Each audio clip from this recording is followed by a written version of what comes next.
बोली सद्गुरुदेव भगवान की जय। श्री सच्चिदानंद भगवान की जय। आप लोग पढ़े लिखे हैं। किसी व्यक्ति से कहो कि आप पढ़े लिखे हैं, कहता हाँ हम पढ़े लिखे हैं।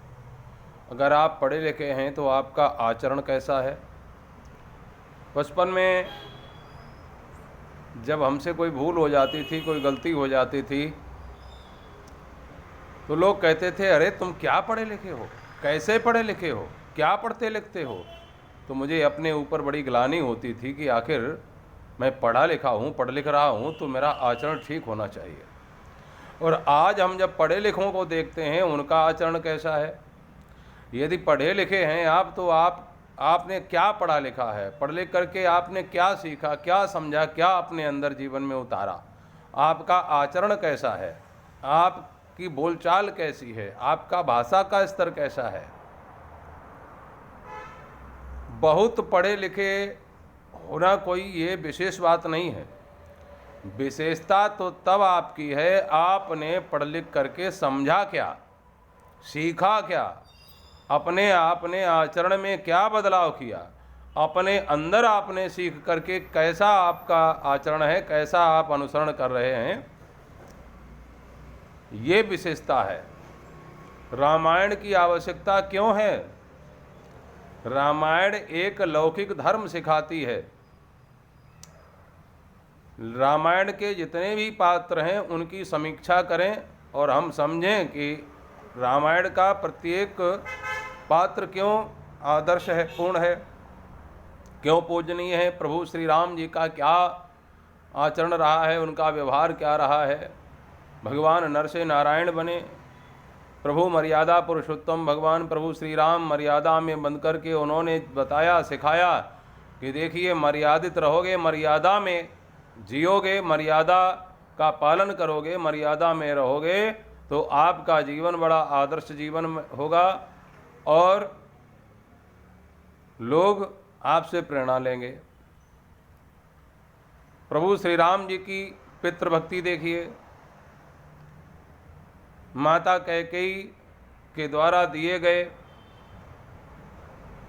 वरदान के फलस्वरूप महाराज दशरथ जी ने राम जी को वनवास दे दिया, सहर्ष स्वीकार कर लिया। यद्यपि सबने मना किया तो पितृभक्ति थी, पितृभक्ति की मर्यादा का पालन किया।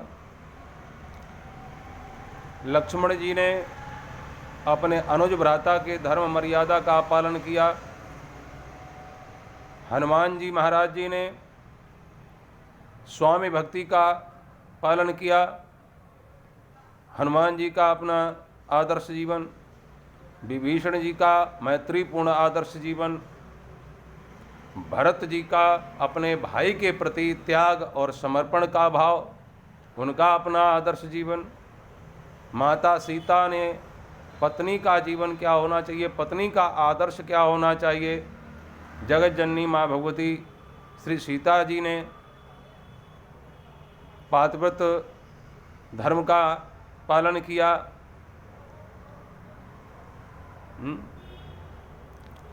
तो रामायण में सिखाती है कि हमारा आचरण कैसा हो। हम मर्यादा में रहेंगे तो हमारा लौकिक धर्म ठीक रहेगा, पारिवारिक धर्म हमारा ठीक रहेगा। हम एक सफल मानव कहलाएंगे। जो मर्यादा में बंधे रहते हैं वो सम्मानित व्यक्ति होते हैं, उनका सम्मान होता है। जो पशु लोग पालते हैं, जो बंधा पशु हुआ होता है, जो लोग बांधते हैं पशु को, तो उसकी भोजन प्रसाद की, खान पान की चिंता स्वयं रखते हैं। और जो पशु आवारा घूमते हैं वो डंडे खाते हैं, लाठी खाते हैं, भगाए जाते हैं। तो मनुष्य जीवन हमें मिला है तो समाज में किस प्रकार से रहना है, परिवार में कैसे रहना है, तो ये मर्यादित जीवन हमें रामायण सिखाती है।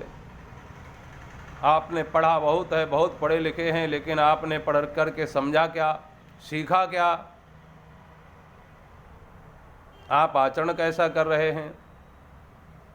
तो इसलिए ध्यान रखें कि हमें हमारी अपनी संस्कृति में जीने से, हमें धर्म मर्यादा में रह कर के जीने से ही हमें सुख मिलेगा, सम्मान मिलेगा, आदर मिलेगा और हम एक सफल नागरिक कहलाएंगे। अगर आपका आचरण अच्छा है, समाज में व्यवहार आपका अच्छा है, आपका चाल चरित्र और चेहरा अच्छा है, आपका आचरण ठीक ठाक है, तो ये भी एक राष्ट्रभक्ति है, ये भी एक देशभक्ति है।